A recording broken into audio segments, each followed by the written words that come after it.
En el primer año, la empresa A paga impuestos a las ganancias. Sí. ¿La empresa B paga impuestos a las ganancias? No. ¿En el primer año? No. ¿En el segundo año, la empresa Lo mismo. A paga impuestos a las ganancias? Alguien estaba diciendo algo, perdón. ¿Y No, la yo empresa dije que lo B? mismo, digamos, el primer año. ¿Eh? Dije que igual que el primer año. Claro. O sea que la empresa B, los 2 primeros años no paga impuestos a las ganancias. La empresa A, los 2 primeros años paga impuestos a las ganancias. ¿Quién paga más impuestos a las ganancias a lo largo de T? ¿La empresa A o la empresa B? Profe, disculpe, hay alumnos que están en la sala de espera. Bueno.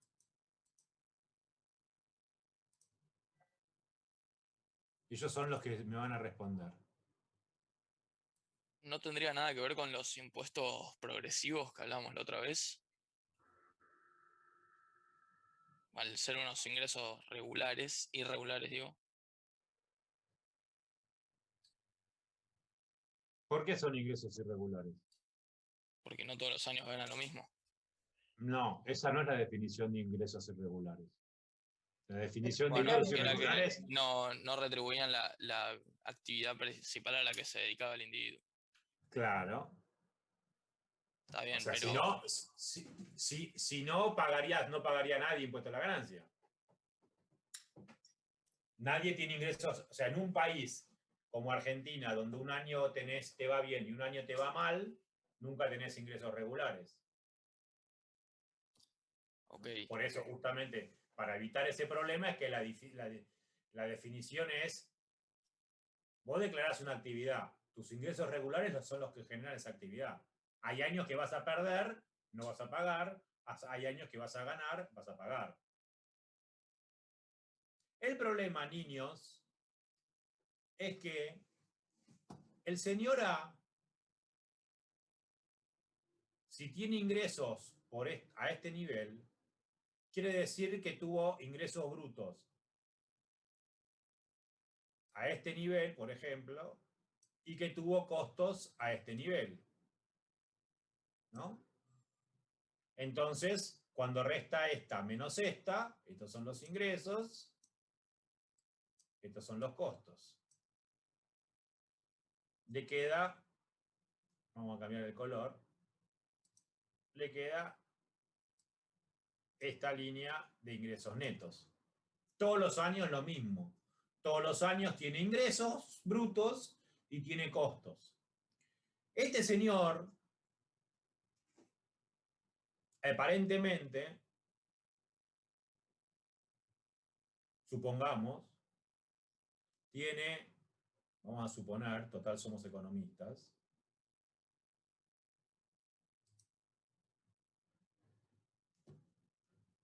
está construyendo un super edificio de 800 millones de pisos y entonces los ingresos, el primer año no tiene ingresos o no tiene ingresos, el segundo año tampoco tiene ingresos, el tercer año recién empieza a tener ingresos porque empieza a vender los departamentos.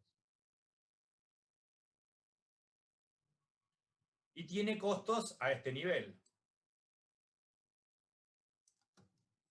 Como tiene costos a este nivel, el ingreso neto, los primeros años, están acá abajo. La magia de la tasa de descuento hace que los ingresos netos de A se igualen a los ingresos netos de B. Pero como el impuesto se paga por año, todos estos gastos que hacen que el ingreso de B se iguale, el ingreso neto de B se iguale al ingreso neto de A, como el señor paga el impuesto a las ganancias solamente, en forma anual, en el año 3, cuando tiene ganancias, paga ganancias por todo esto. y no puede compensar la pérdida que tuvo los años anteriores. Por lo tanto, la empresa B paga más impuestos a las ganancias que la empresa A. Porque el impuesto se paga por año. Para que la empresa A y la empresa B paguen los mismos impuestos y se cumpla,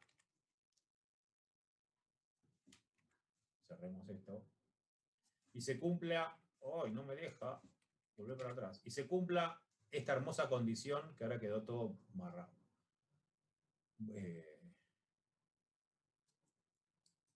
Hey, si yo les había dado entrada. Borramos todo esto, borremos, para que quede lindo.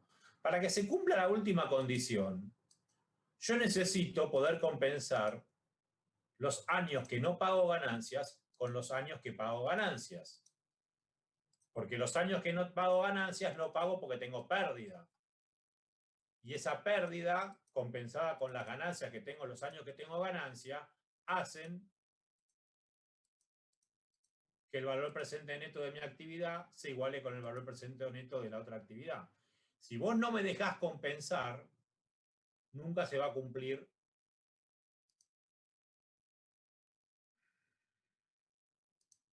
¿Dónde está?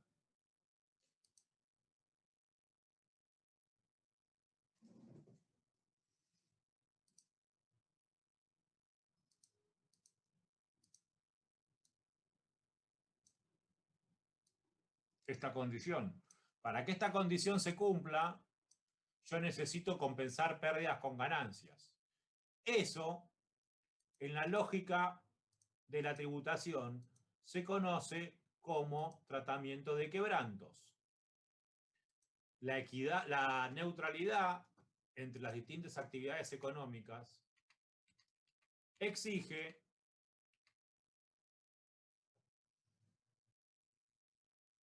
que yo pueda compensar los años que tuve ingresos negativos, netos negativos, con los años que tuve ingresos positivos.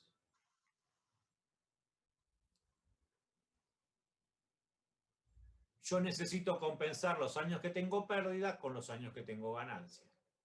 Cuando yo tengo pérdidas en los primeros años y tengo ganancias en los últimos años, lo que necesito es que la legislación permita hacer lo que se llama los carry forward, o sea, llevar pérdidas para adelante. Yo estoy acá. Entonces, cuando tengo que pagar impuestos a las ganancias en el tercer año, la legislación me debe permitir compensar esta ganancia con el quebranto que tuve en el año 1 y en el año 2. Eso es los carry forward. Llevo la ganancia para adelante. Puede ser que el negocio tenga otra particularidad y yo tenga pérdidas más adelante. En ese caso, lo que necesito es llevar la pérdida para atrás. Entonces, si yo el año pasado te pagué impuestos a las ganancias porque tuve ganancias, pero este año tengo pérdida, la normativa, para que se verifique esta condición, me va a exigir, me debería permitir, perdón, hacer los carry forward, o sea, los carry forward, perdón, los carry back. Los carry forward llevo la ganancia de los años anteriores a hoy. Perdón, traigo la pérdida de los años anteriores a hoy. Los carry back es al revés. Compenso la pérdida que tengo hoy con la ganancia que tuve ayer. Entonces, si el año pasado pagué impuestos a las ganancias, este año tengo pérdida, este año el Estado me debería devolver parte del impuesto a las ganancias que yo tuve el año pasado. Eso es lo que se necesita para que se verifique la neutralidad del impuesto a la renta respecto al flujo de ingresos. ¿Logré explicarme? Sí, perfecto. Sí, igual yo tengo una duda, profe. Sí. En el caso de que estabas mencionando, supongamos la empresa A, el primer año paga 2, el segundo año paga 2 y el tercero paga 2. sumando un total Sí. de 6. Sí, La empresa B no paga el primer año, no paga el segundo, pero el tercer año, supongamos que también paga 6 y quiere hacer esto de los carry forwards, o sea, sí, de las ganancias las pérdidas pasadas, no sí. estaría pagando los mismos impuestos, ¿o sí? O sea, no Pero estaría eso, equidad. pero eso que vos me estás diciendo no se explica con este gráfico. Sí, igual el gráfico me está costando, o sea, me cuesta mucho, me costaba entenderlo, tipo, no sé si te era el tiempo o si era tax, o sea, no entendía eso en un principio. Pero, digo, o sea, volviendo a esto de que todos pagan lo mismo, en este caso no pagarían lo No, no, mismo, no, digo, no, no, sí. no, no, no, no, no, no. Todos pagan, no, chicos. Todos pagan lo mismo si se cumple la condición esta que tengo acá. En el ejemplo que vos me estás diciendo, no se cumple esa condición. O si se cumple. Eh, Vos no, dijiste que no se cumpla. Pero si no se cumple, no se tiene que cumplir la otra. claro, claro. ¿No? Ujú. Bueno, O sea, la lógica del tratamiento de quebrantos es no discriminar en contra de las industrias que tienen altos costos de inversión y que generan ingresos recién en periodos posteriores. Porque claro, eso sí lo entendí. si es así, a mí siempre me va a convenir, si vos no me dejás compensar, siempre me voy a preferir industrias que tengan, sectores económicos que tengan pocos gastos de inversión. O que maduren muy rápido, mejor dicho. De Que es hecho, lo mismo. no solo al no poder compensar, sino que encima no podés sumar la base imponible de años anteriores. Si un año tenés mucha ganancia, la base imponible sigue siendo siempre la misma, y aunque no la hayas usado en años anteriores, la empresa, en este caso la B, pagaría hasta quizás más de 6 que lo que pagó A en su momento, porque la base imponible año Claro, a año son 200.000 y quizá no es que yo acumulé 3 bases imponibles y empiezo a pagar a partir de los 600, pago a partir de los 200, lo cual en teoría debería pagar más de ganancia todavía que el acumulado de la empresa A. sí, eso es lo que dije yo. La empresa B paga más que la empresa A. No, sí, totalmente. Más allá de eso, digo, por la definición del impuesto en sí, no más allá de la compensación, digo, a partir de cuándo se empieza a cobrar. Pero sí, tal cual.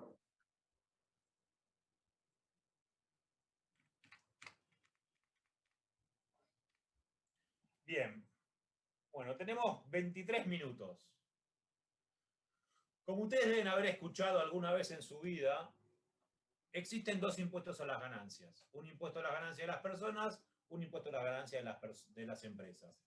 ¿Por qué si las personas, perdón, sí, si las personas son los dueños de las empresas, ¿por qué existen dos impuestos?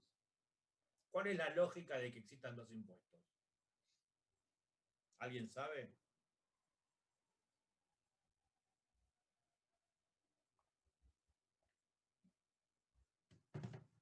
Hay dos explicaciones.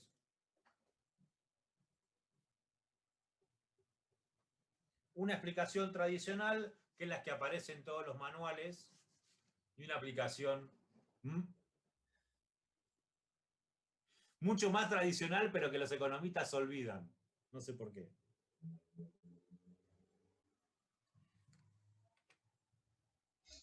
La explicación tradicional, ¿sí?, es que como las empresas normalmente son sociedades entre individuos, desde el punto de vista de la administración tributaria, es más barato controlar a la empresa que controlar a todos los socios de la empresa. ¿No? Imagínense que queremos cobrar el impuesto a las ganancias a todos los socios, a todos los accionistas de Facebook o de cualquier empresa grande que ustedes quieran, crean.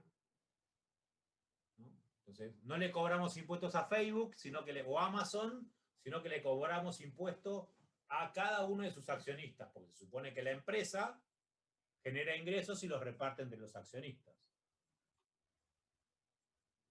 Entonces yo tengo que ir a identificar a todos esos accionistas y cobrarle impuesto por la ganancia que obtienen de Amazon o de Facebook. Una explicación, justamente, es que como es más eficiente desde el punto de vista de la administración tributaria controlar directamente a la empresa, se pone la responsabilidad del pago de impuestos directamente sobre la empresa. Hay una segunda explicación, que esa es la explicación que nosotros sabríamos, tendríamos, mejor dicho, si supiéramos cuál es la historia del impuesto sobre las empresas.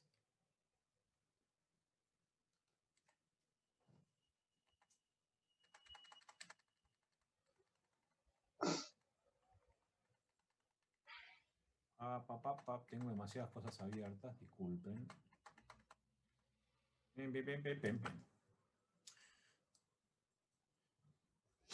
Acá tienen un texto para leer que cuenta la historia de cómo se creó el impuesto a las ganancias de las empresas en Estados Unidos.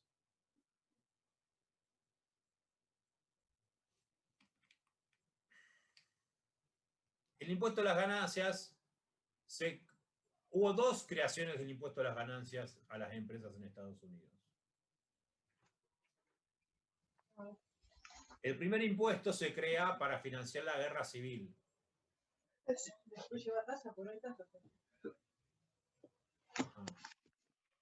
Muy interesante. El impuesto, como dice el texto, dura solamente para el periodo de la guerra. Cuando se termina la guerra civil, o de la guerra de sucesión en Estados Unidos, se elimina el impuesto. Hasta que en 1909,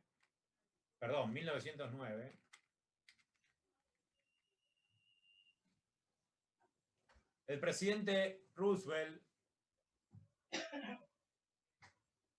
estaba muy preocupado porque años antes habían sancionado la ley antitrust, conocida como la Sherman Act de 1890, y tenía poco éxito en su implementación, ¿no? Esto, desde el punto de vista de la economía, de la teoría económica, es muy importante porque los que nos cuentan en este texto es el origen de la ley antitrust. El origen de la ley antitrust se tiene en que entre el fin de la guerra civil y el fin del siglo XIX, en Estados Unidos se genera un fenómeno, una innovación de la organización industrial muy importante, que son las sociedades de responsabilidad limitada. Esos son los que se llaman en Estados Unidos corporaciones. Las corporaciones empezaron a crecer en número y empezaron a crecer en poder económico. Y muchas empezaron a tener posiciones dominantes en los mercados, en los distintos mercados de Estados Unidos. Entonces, ¿qué hizo Roosevelt? Que estaba muy preocupado por el poder que tenían las corporaciones,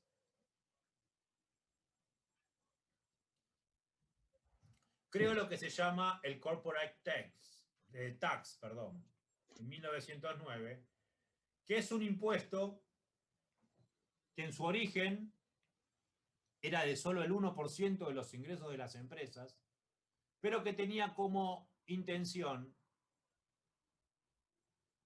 que el gobierno de Estados Unidos tuviera acceso a la información de las empresas y el público y el periodismo tuviera acceso a la información de las empresas. Porque el razonamiento de Roosevelt, y ahora quiero buscar el nombre del otro presidente que fue el que la terminó aplicando. ¿Dónde está?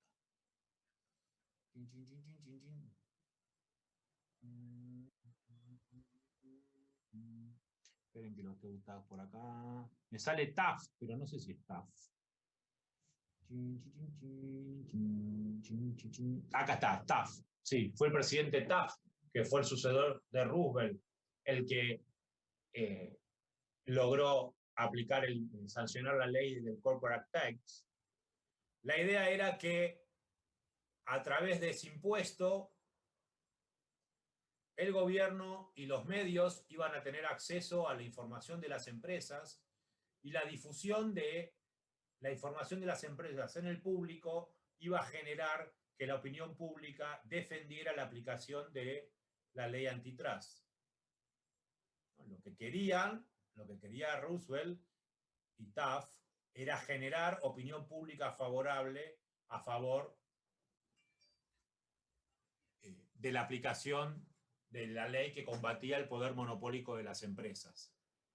La ley se sanciona en 1909, pero lamentablemente para Roosevelt y para Taft, no me acuerdo si era en el 1914, sí, creo que en el 2014, a ver, por acá lo debe decir, no importa la fecha. A los 5 años de sancionada la ley, el secretario del Tesoro de Estados Unidos y el Congreso eliminan la obligación de hacer público la información de el impuesto a las corporaciones. De esa forma se crea, es el primer el antecedente de lo que hoy conocemos como el secreto fiscal. Como ustedes saben, la información que los contribuyentes le brindan a las administraciones tributarias no puede ser publicada. Yo lleno mi declaración jurada de ganancias, se la mando a la AFIP, pago el impuesto, AFIP no puede publicar la información que yo le brindé. Está protegida por lo que se llama el secreto fiscal.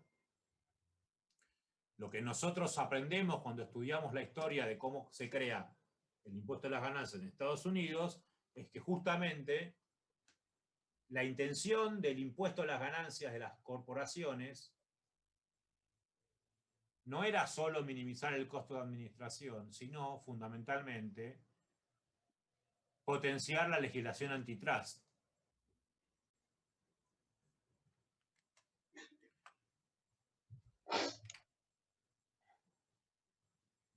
Ahora, tenemos un problema adicional muy importante que ahora vuelve a surgir en Argentina, que es lo que los economistas y los tributaristas llaman métodos de integración. ¿Qué son los métodos de integración? Los métodos de integración es las distintas relaciones que existen entre el impuesto que pagan las personas y el impuesto que pagan las empresas. La pregunta es la siguiente. Yo soy un accionista de una empresa. La empresa paga ganancias sobre las ganancias que tiene, distribuye dividendos. Como yo soy accionista de la empresa, obtengo esos dividendos. ¿Esos dividendos tienen que pagar impuesto sobre las ganancias que ya pagó la empresa o no tienen que pagar impuesto? Las distintas respuestas a esa pregunta se llaman métodos de integración. El método clásico de integración, que es el vigente en Estados Unidos y a partir del 2013 está vigente también en Argentina, dice que las ganancias pagan en cabeza de las empresas y pagan en cabeza de los accionistas. Esto genera un problema muy importante en términos de la estructura de financiamiento de las empresas. ¿Por qué? Porque como ustedes saben, cuando una empresa decide organizar su patrimonio, tiene una empresa quiere invertir, tiene dos formas de financiar su inversión. Una forma es que los accionistas aporten capital, otra forma es que la empresa se endeude. Si la empresa recibe capital de los accionistas a cambio de ese capital obtienen una retribución que se llama dividendo. Si la empresa se endeuda, sobre ese pasivo, la empresa tiene que pagar interés. Los intereses que paga una empresa se descuentan de los ingresos que tiene la empresa y para llegar a la ganancia neta imponible. Por lo tanto, cuando una empresa decide financiarse a través de sus accionistas, su ganancia va a pagar 2 veces. En cambio, si decide financiarse a través del endeudamiento, los intereses que paga los va a deducir de su impuesto a las ganancias. Por lo tanto, el método clásico genera un problema que nosotros llamamos en tributación subcapitalización o capitalización exigua. ¿Por qué? Porque hay el impuesto a las ganancias, cuando el método de integración es clásico, genera una discriminación en contra de los dividendos. Los dividendos pagan 2 veces, los intereses pagan una sola vez. Hay un incentivo a que las empresas se endeuden en lugar de que sus accionistas inviertan en la empresa.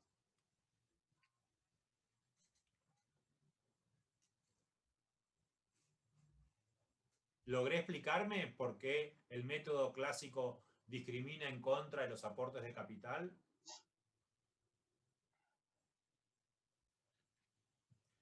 ¿Cómo hacemos para solucionar el problema?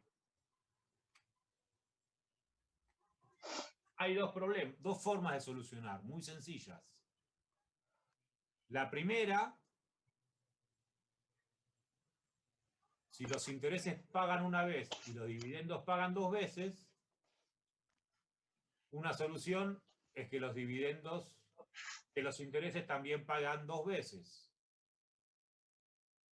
¿No? Los intereses pagan una vez en cabeza de quien es el prestamista. Si yo le pongo un impuesto a los intereses pagados, los intereses van a pagar 2 veces. Una vez van a pagar impuesto a las ganancias en cabeza de los prestamistas, otra vez van a pagar el impuesto a los intereses pagados. En 1998, el gobierno del presidente Menem hizo una reforma tributaria donde los que hicieron la reforma tributaria crearon el impuesto a los intereses pagados, porque querían eliminar el problema de la subcapitalización exigua. Cuando ganó la Alianza, una de las primeras medidas que tomó el ministro Machinea fue eliminar ese impuesto a los intereses pagados, porque no tenía ningún sentido. La segunda solución, si los dividendos pagan 2 veces y los intereses pagan una, es lograr que los dividendos paguen una vez. ¿Cómo se hace eso? Eso era el caso argentino hasta el 2013. Hasta el año 2013, los dividendos distribuidos estaban eximidos. Entonces los dividendos pagaban una sola vez. Una vez en cabeza de las empresas y no pagaban nada en cabeza de los accionistas. En el 2013 se hizo una reforma para incentivar que las empresas no distribuyeran dividendos, sino que invirtieran sus dividendos en las empresas. ¿Cómo se hizo eso? Se gravó los dividendos distribuidos en cabeza de los accionistas. Entonces, si la empresa distribuye dividendos, esos dividendos están grabados. Si la empresa no distribuye dividendos, esos dividendos no están grabados.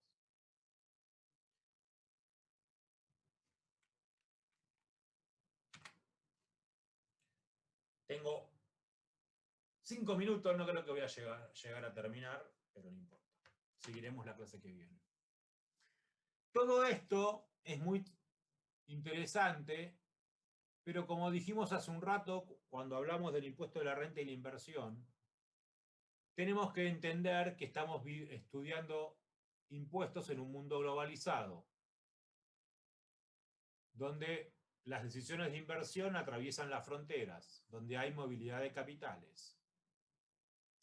La pregunta básica que existe es si un país recibe inversiones extranjeras, o sea, en un país la actividad económica se lleva a cabo por empresas que son argentinas, en Argentina, y empresas que son extranjeras. La pregunta que surge es, las ganancias que tiene en Argentina una empresa extranjera, ¿tienen que estar grabadas por el fisco argentino o tienen que estar grabados por el fisco extranjero? Esa respuesta depende del criterio que se aplique. Si se aplica el criterio de fuente, toda renta que se genera en un país está gravada por ese país. Si se aplica el criterio de residencia, toda renta generada por una empresa estadounidense está gravada por el fisco estadounidense sin importar en qué país se genere esa renta. Como ustedes están viendo, el criterio de fuente favorece a los países importadores de capital que reciben inversiones extranjeras. El criterio de residencia favorece a los países exportadores de capital. ¿Qué pasa? El mundo moderno es un mundo donde casi todos los países reciben inversiones extranjeras. Entonces, ¿cómo se soluciona el problema? El problema se soluciona con lo que se conoce criterio de renta mundial. A los residentes se le aplica el criterio de residencia y a los no residentes se les aplica el criterio de fuente. O sea, una empresa tiene ganancias en Argentina, paga impuesto a las ganancias, ya sea que sea residente en Argentina o que sea una empresa extranjera porque tiene ganancia en Argentina. El problema que tiene el criterio de residencia, perdón, el criterio de renta mundial, es que todos los países aplican el criterio de renta mundial. Una empresa argentina paga impuestos en Argentina. Ahora, si una empresa argentina tiene negocios en Estados Unidos, esa renta que genera en Estados Unidos va a querer ser grabada en Argentina porque aplica el principio del criterio de renta mundial y va a querer ser grabada en Estados Unidos porque también aplica el criterio de renta mundial. En Argentina paga porque es residente, en Estados Unidos paga porque es una fuente estadounidense de ganancias. La renta generada por un país, por una empresa extranjera, paga 2 veces si todos los países aplican el criterio de renta mundial. Para solucionar este problema, los países firman acuerdos de doble imposición. ¿Qué son los acuerdos de doble imposición? Acuerdos que garantizan a la inversión extranjera el mismo tratamiento impositivo que la inversión nacional. ¿Cómo se aplica la doble imposición? Perdón, ¿cómo se evita la doble imposición? Se aplica un crédito de impuesto en el país de residencia. ¿Qué quiere decir? Si una empresa argentina tiene ganancias en Estados Unidos, la empresa paga el impuesto en Estados Unidos y en Argentina se toma ese impuesto pagado en Estados Unidos como un crédito. O sea, cuando en Argentina tiene que declarar sus ganancias, la empresa va a declarar sus ganancias en Argentina y sus ganancias en Estados Unidos, va a determinar el impuesto, va a aplicar la tasa que le corresponde en Argentina, el impuesto a las ganancias, y de ese impuesto determinado va a decir, ok, yo tengo que pagar 100, pero como pagué 30 pesos de impuesto en Estados Unidos, no te voy a pagar a vos Argentina 100, sino que te voy a pagar 70. La ganancia total de la empresa generaba un impuesto de 100, pagó 70 en Argentina y 30 en Estados Unidos. Son las 11 menos 1 minuto. No voy a seguir hablando. Nos vemos la clase que viene, chicos. Hasta luego.